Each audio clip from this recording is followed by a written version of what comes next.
గురుగారు, చదువు, ఉద్యోగం, వివాహం ఇలా వీటన్నిటి గురించి తెలుసుకోవటానికి జ్యోతిష్యం ఎలా ఉపయోగపడుతుంది?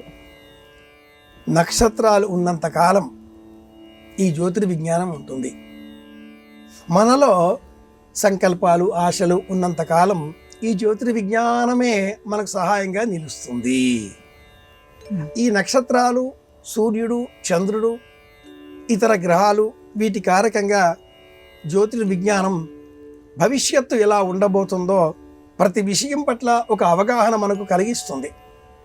ఎవరి లగ్నానికి వారి లగ్నం శరీరం అని గుర్తించి ఈ ప్రకారంగా రాశి మనస్సు, లగ్నం దేహం ఇది ప్రధానం చేసుకొని భావకారకత్వ రూపాలలో 2వ భావం కుటుంబం, 3వ భావం సోదరీమణులు లేదా భూ సంబంధిత వ్యవహారాలు, 4వ భావం తల్లి, దగ్గరి ప్రయాణాలు, చదువులు, 5వ ప్రయాణం దూర ప్రయాణాలు, దూర విద్యలు, ఇలా సంతానం ఒక్కొక్క భావాన్ని గుర్తిస్తూ 9వ భావం సంతానం, దూర ప్రయాణాలు, చదువు కూడా.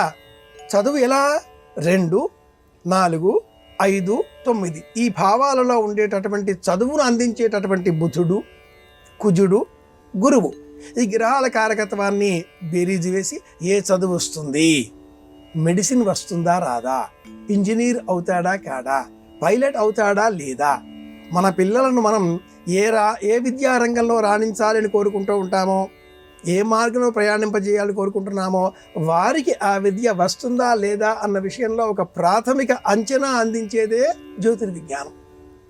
అసలేమీ తెలియకుండా మన ఆశలని పిల్లలపైన రుద్దకుండా వాళ్ళ జీవితం ఏమిటి, వాళ్ళ జాతకం ఏమిటి, వాళ్ళు ఏం చదువుతారు, వాళ్ళు ఏం అవుదామనుకుంటున్నారు, మన ఆశలకు అభిప్రాయాలకు ఆధారపడిపోకుండా వాళ్ళ జాతకం పరిశీలన చేసి వారితో మాట్లాడి వారు ఏం చెబుతారో అది విని ఆ రెండింటిని, వాళ్ళ జాతకాన్ని వాళ్ళ మాటలను, ఆ రెండింటిని బేరీజు వేసి వారిని సక్రమమైన మార్గంలో మనం ఉంచగలిగితే వారు ఆ మార్గంలో ముందుకు వెళతారు, సంకల్పాన్ని పరిపూర్ణం చేసుకుంటారు, వారి మార్గంలో వారు గమ్యాన్ని చేరుకుంటారు. కనుక ఏ వ్యక్తికైనా కూడా జ్యోతిషం 60 నుంచి 70% మంచి అవగాహనను అందిస్తుంది. జ్యోతిషం 100% అని కాకుండా ఒక అవగాహన ఏర్పరుస్తుంది. అందుకని పిల్లలు తెలుసుకొని ఆ ప్రకారంగా వారి ప్రయాణాన్ని అనుసరిస్తూ చదవడం మొదలెట్టాలి. జ్యోతిషంలో ఉంది కదా వచ్చేస్తుందా అంటే రాదు, వాళ్ళు చదవాలి. వాళ్ళు ఏం చదవాలి అన్నది చెప్పేది మట్టుకు జ్యోతిషం.